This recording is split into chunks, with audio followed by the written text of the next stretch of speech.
오늘 이 아침 하나님께서 주시는 말씀 열왕기상 8장 1절로 11절의 말씀 한 절씩 교독하겠습니다.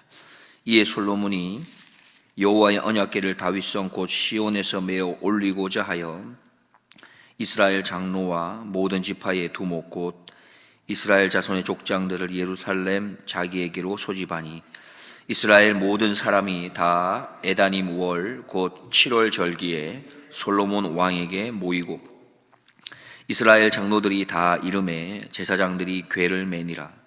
여호와의 궤와 회막과 성막 안에 모든 거룩한 기구들을 메고 올라가되 제사장과 레위 사람이 그것들을 메고 올라가매 솔로몬 왕과 그 앞에 모인 이스라엘 회중이 저와 함께 궤 앞에 있어 양과 소로 제사를 드렸으니 그 수가 많아 기록할 수도 없고 셀 수도 없었더라. 제사장들이 여호와의 언약궤를 그 처소에 메어 드렸으니 곧 내전 지성소 그룹들의 날개 아래라. 그룹들이 궤 처소 위에서 날개를 펴서 궤와 그 채를 덮었는데 채가 긴 고로 채 끝이 내전 앞 성소에서 보이나 밖에서는 보이지 아니하며 그 채는 오늘까지 그곳에 있으며 궤 안에는 두 돌판 외에 아무것도 없으니 이것은 이스라엘 자손이 애굽 땅에서 나온 후 여호와께서 저희와 언약을 세우실 때에 모세가 호렙에서 그 안에 넣은 것이더라. 제사장이 성소에서 나올 때에 구름이 여호와의 전에 가득하매 함께 보겠습니다. 제사장이 그 구름으로 인하여 능히 서서 섬기지 못하였으니 이는 여호와의 영광이 여호와의 전에 가득함이었더라. 아멘.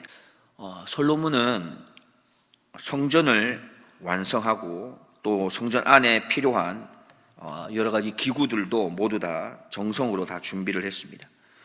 그리고 오늘 본문에서는 성전 건축 완공의 가장 중요한 부분이라고 볼 수 있는 바로 하이라이트를 진행하고자 합니다. 그것이 무엇인가 하면 바로 하나님의 언약궤, 그 하나님의 언약궤를 솔로몬의 성전으로 옮기는 일입니다.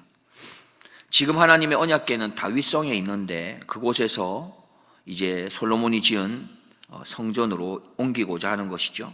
1절과 2절입니다. 이에 솔로몬이 여호와의 언약궤를 다윗성 곧 시온에서 메어 올리고자 하여 이스라엘 장로와 모든 지파의 두목 곧 이스라엘 자손의 족장들을 예루살렘 자기에게로 소집하니 이스라엘 모든 사람이 다 에다님 월 곧 7월 절기에 솔로몬 왕에게 모이고. 솔로몬 왕은 성전 건축 완공의 하이라이트인 바로 하나님의 언약궤를 지성소로 그렇게 옮기는 일을 하기 위해서 이스라엘의 장로와 지파의 두목과 족장들을 불러 모았습니다. 바로 이들은 지파의 가문을 대표하는 자들이기 때문에 그들을 소집한다는 것은 결국 이스라엘의 온 백성들을 함께 소집하는 의미를 담고 있는 것이죠. 이스라엘의 온 백성들이 함께 언약궤를 옮기고 또 성전을 봉헌하는 이 봉헌 행사에 참여하는 것과 동일한 의미를 품고 있는 것입니다. 4절과 5절 말씀입니다. 여호와의 궤와 회막과 성막 안의 모든 거룩한 기구들을 메고 올라가되 제사장과 레위 사람이 그것을 메고 올라가매 솔로몬 왕과 그 앞에 모인 이스라엘 회중이 저와 함께 궤 앞에 있어 양과 소로 제사를 드렸으니 그 수가 많아 기록할 수도 없고 셀 수도 없었더라 했습니다. 바로 이날에 이스라엘의 모든 지도자가 참석했으며 제사장들은 하나님의 언약궤를 메고 또 궤와 회막과 회막에 딸린 모든 거룩한 그릇들을 바로 정성으로 옮겼습니다. 그리고 이스라엘의 온 회중은 바로 그 궤 앞에서 예배하게 되는데 셀 수 없이 많은 양, 소로 제사를 드렸다 말씀하고 있습니다. 그 수가 너무 많아서 셀 수도 없다, 기록할 수도 없었다 말씀합니다. 그리고 9절입니다. 궤 안에는 두 돌판 외에 아무것도 없으니 이것은 이스라엘 자손이 애굽 땅에서 나온 후 여호와께서 저희와 언약을 세우실 때에 모세가 호렙에서 그 안에 넣은 것이더라 말씀합니다. 호렙산이 어떤 곳입니까? 하나님께서 이스라엘을 애굽에서 이끌어내신 뒤에 하나님과 그들과의 언약을 맺으신 곳이 호렙산입니다. 바로 그 하나님의 언약궤 안에는 바로 호렙산에서 모세가 넣어두었던 그 둘판 외에는 아무것도 없었다라고 말씀합니다. 근데 조금 이상하지 않습니까? 우리가 알고 있기로는 그 언약궤 안에 두 돌판만 있는 게 아니었죠.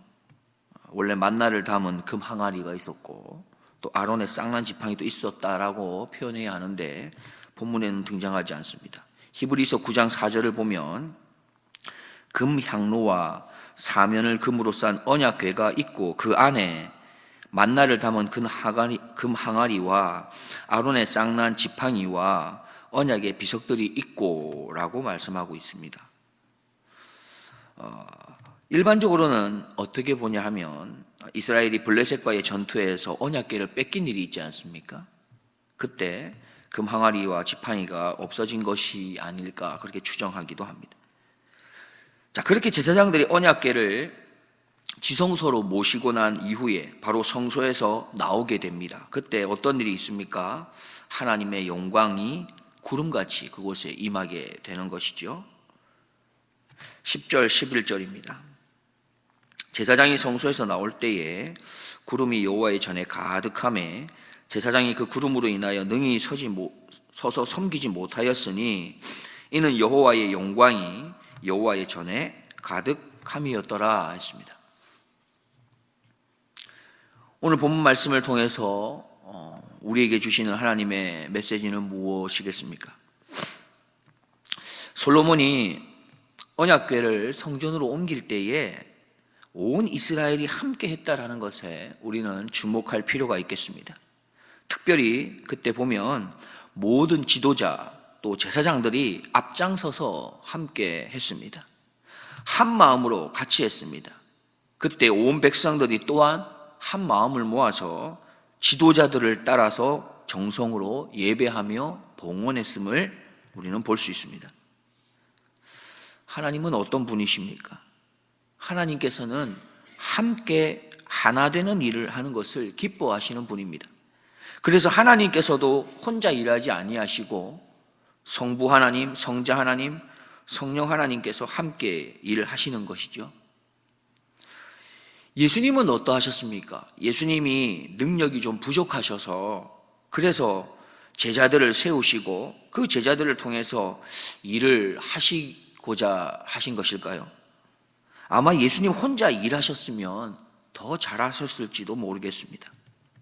그런데 예수님께서는 하나님의 뜻에 순종했습니다.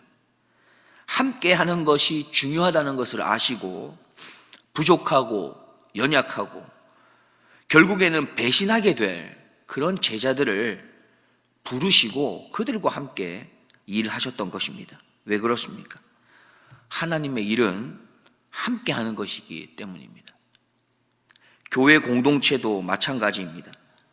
서로 마음이 잘 맞지 않고 좀 부족해 보이고 어떻게 보면 또 불편한 부분들이 있음에도 불구하고 하나님께서는 이러한 우리의 연약함을 바로 하나로 함께 해서 그렇게 하나님 하는 일하는 것을 하나님이 기뻐하신다라는 것이죠. 능력 있는 한 사람을 통해서 하나님께서 일하시고자 하셨더라면 아마도 모세가 애굽에 있을 때 왕자로 있을 때 젊고 힘이 있을 때 그때 하나님의 일을 시작하지 않으셨겠습니까? 성도가 해야 할 하나님의 일은 무엇일까요? 그것은 바로 길이요 진리요 생명이 되시는 바로 예수님을 따르는 것 아니겠습니까? 마가복음 10장 45절에 인자에 온 것은 섬김을 받으려 함이 아니라 도리어 섬기려 하고 자기 목숨을 많은 사람의 대속물로 주려 함이니라 했습니다. 예수님께서 오신 것은 섬김을 받으려 함이 아니다. 내가 섬기러 왔다 하셨습니다. 결국 우리가 걸어가야 할 길도 그 길인 것이죠. 그렇습니다. 성도가 있어야 할 자리는 섬김을 받는 자리가 아닙니다. 성도가 있어야 할 자리는 바로 섬기는 자리인 것이죠. 그렇다면 나는 지금 어디에 있는 것입니까? 하나님을 섬기는 일에는 나 혼자 하는 것이 아니라 나와 마음이 맞는 사람과 함께하는 것도 아니라 어떻게 보면 연약하고 불편한 지체들과도 그렇게 모두가 다 함께할 수 있어야 하는 것입니다. 그리고 바로 그러한 공동체를 통해서 하나님의 영광을 우리는 경험할 수 있는 것입니다. 두 번째로 우리에게 주시는 메시지를 생각하고자 합니다. 성전이 아무리 화려해도, 성전 안에 아무리 아름답고 귀중한 그 기구들이 가득 차 있다고 하여도 성전 안에 언약궤가 없다면 성전은 빈 껍데기와 같다는 것을 오늘 말씀하고 있습니다. 모든 것이 다 준비되어 있었지만 가장 중요한 것이 빠지면 안 되는 것이죠. 언약궤 안에는 무엇이 있다고 했습니까? 하나님의 변함이 없는 바로 언약의 말씀 두 돌판이 있습니다. 즉 말씀이 없는 성전은 있을 수 없는 것이죠. 한 걸음 더 나아가서 성전에서 선포되어지는 말씀이 있다 하여도 그 말씀을 따라 순종함이 없다면 그 성전에는 하나님의 영광스러움의 임재도 하나님과의 사귐도 기대하기가 어려울 것입니다. 오늘 솔로몬의 성전에 하나님의 영광이 가득했다고 말씀합니다.